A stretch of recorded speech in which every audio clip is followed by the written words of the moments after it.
So, Elden Ring.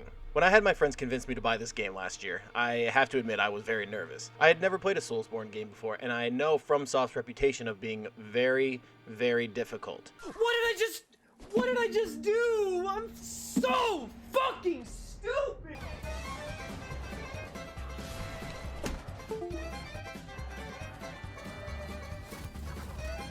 What the fuck? What?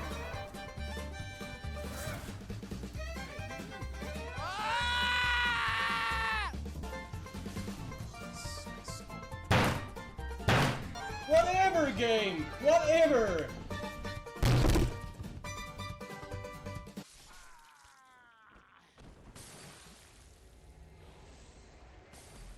Actually, scratch that. I played Dark Souls 2 a while back, and I couldn't get past the first boss. I know that pisses a lot of Souls fans off for playing, in their eyes, the worst Souls game and not even giving the dedication to learn how to play the game or quote-unquote get good. But please realize that I am an incompetent walrus of a player, and many games I play are on medium, which would probably be classified as a normie. And is that an excuse? But Elden Ring is different. And let me tell you why. Oh, rise now, ye tarnished, ye dead who yet live. The call of long-lost grace speaks to us all. From the second you start the game and you open the doors to Lingrave, Elden Ring gives you essentially everything needed to play the game.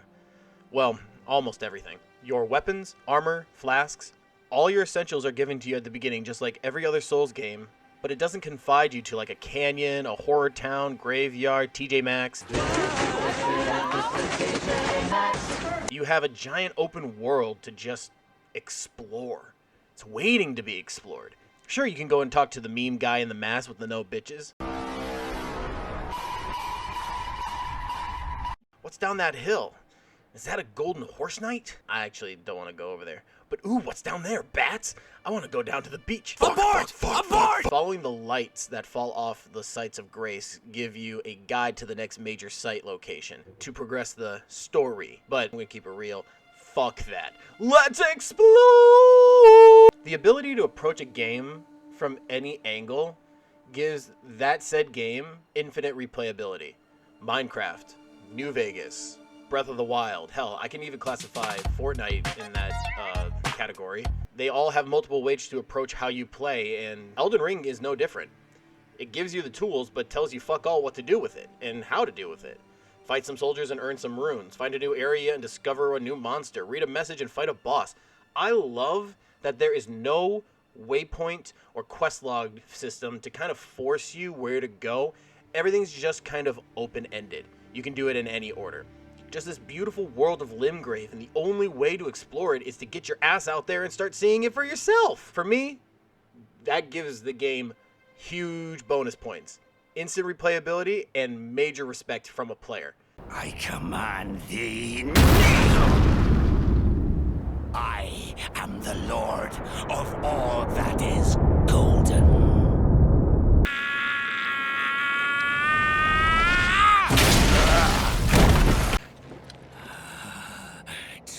Lend me thy strength.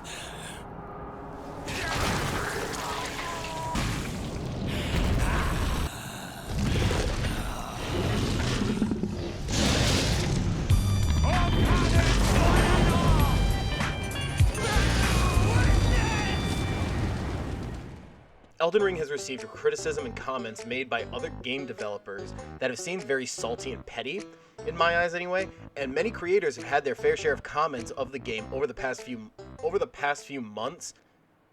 Oh my god, that's how long I wrote this script ago? Wow. Gamers in the eyes of game companies are idiots and big dumbos and need to have every objective shown to them on their HUD to make it easier and to go to the next point and blah blah blah blah blah and level up your character and make you go, hey bro, I gotta go check out the cliffside over here. Maybe there's a reason why Billy Bob wasn't coming back. And if you think this is gonna be like some kind of comprehensive video essay on how Elden Ring should be even played, newsflash, I don't know how to fucking play this game.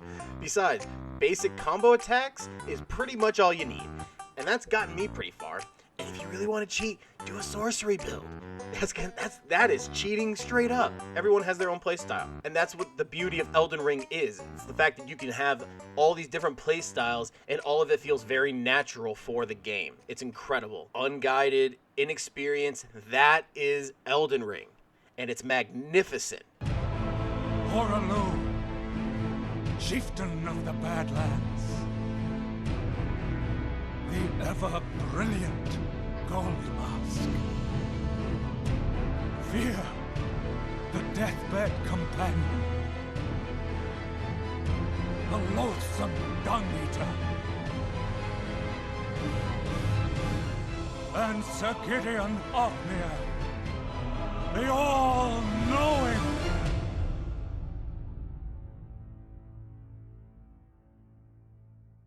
Elden Ring has the same gameplay as many of the other Dark Souls games, but with a few major movement differences. Jump attacks are just so smooth. Rolling behind enemies for parries and backstabs never gets old, and don't even get me started on how much Torrent has saved my life. I love that little spectral steed. But it's still a Souls game, so you're gonna see that dreaded screen so often. And if you can look past the cheap deaths from the Golden Knight, I will get you, motherfucker! Each battle is a teaching lesson. Each opponent offers different movesets, and once that moveset is learned, the opponent becomes just like any other simple-minded enemy. But that's when Elden Ring pulls out its trump card. Its vast array of enemies. With each enemy comes a new moveset, new abilities, and new weaknesses. Can't beat that Golden Knight? Try mounted combat, ranged attacks. Try summons, spells that bring forth an ally or allies to fight along your side. From a pack of wolves to an undead sorcerer to a jellyfish. Or hell, just run away and try grinding up a few runes with some lower level enemies and then come back. Is that cowardice? No, that is strategy. Boss fights and enemies have multiple ways to go about them, and that could be on just one build. Building your character class is a battle in itself. I'm like a samurai in one game, but you can also just be a knight or a sorcerer or a wretch. Oh, wretch! Yeah, start with nothing and we just got wood. Can we just take a second to talk about how beautiful this game looks? From stepping into Limgrave to climbing the trails of Stormhill to walking along the beachfronts, Elden Ring slaps its graphics on the table and says, impressive, right? The scenery and world of Limgrave just looks like wallpaper art from every angle. Everything feels just so alive when walking around Limgrave. The trees sway in the wind, the splashing of the water under your feet, the glow of fireflies along the beachfront. I've stopped several times in certain areas and taken screen caps just because it's just so beautiful. And the Erd Tree. Oh, praise the Erd Tree. A giant glowing tree that's light shines throughout the entire game world. It's beautiful.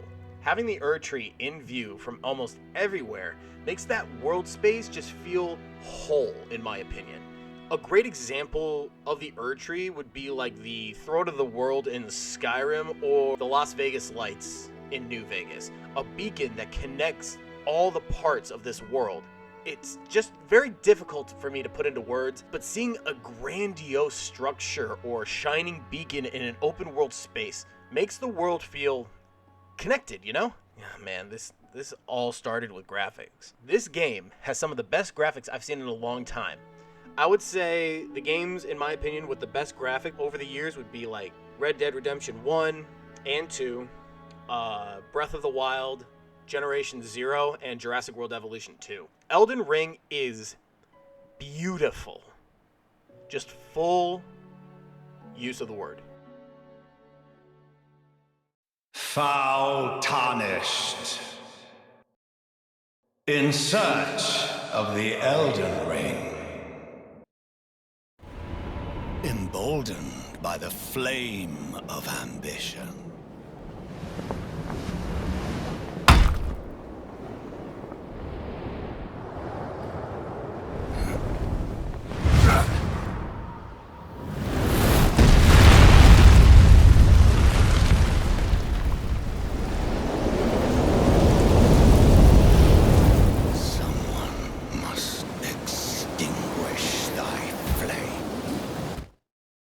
Let it be Margit the Fell. But I will not finish this script, nor this video, until I beat Margit the Fell. Put these foolish ambitions to rest. Alright, I'm gonna be here a minute. Meeting Margit for the first time, he is just emanating this intimidating aura. And that aura is gonna push your shit in. Margit's difficulty gives the player two choices. We heed Vaz's advice. Did I ever tell you the definition of insanity? Or we can go out and get some experience, which is a great design choice by the developers. Having the players go out and explore this large open world of beauty and blood will have the players finding items ranging from new crafting recipes and weapons, unique armors and items, things to help them travel. After going out and exploring this large open world, I found an item called Margit's Shackle, which binds Margit in place for a few seconds. That is an insane item.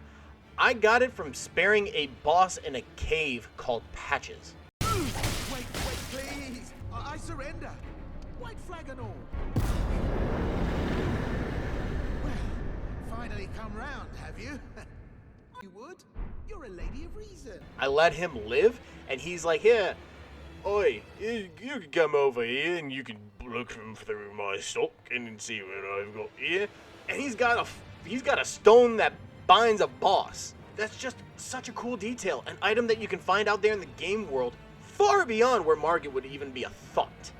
And it would just help you in his fight. Whether or not you use this item is up to you. And the developers put it out there for a reason, for those who are willing to just get out and explore. A reward for the curious. To me, that is just such a nice touch, and it has me checking every nook and cranny for new items and enemies to fight for my detriment or for my benefit.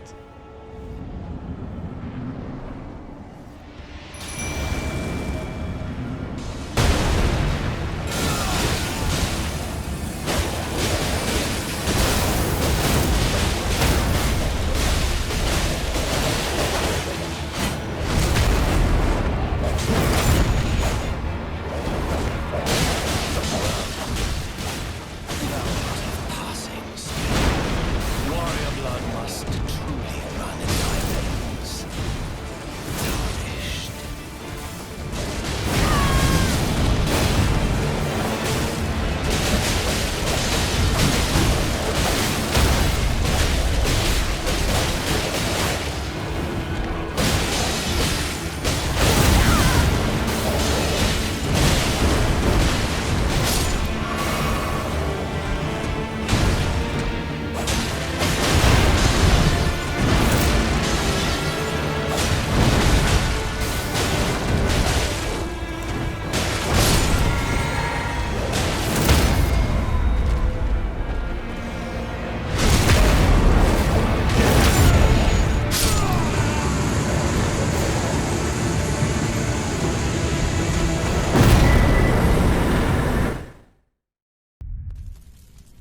I shall remember thee, tarnished, smouldering with thy meager flame.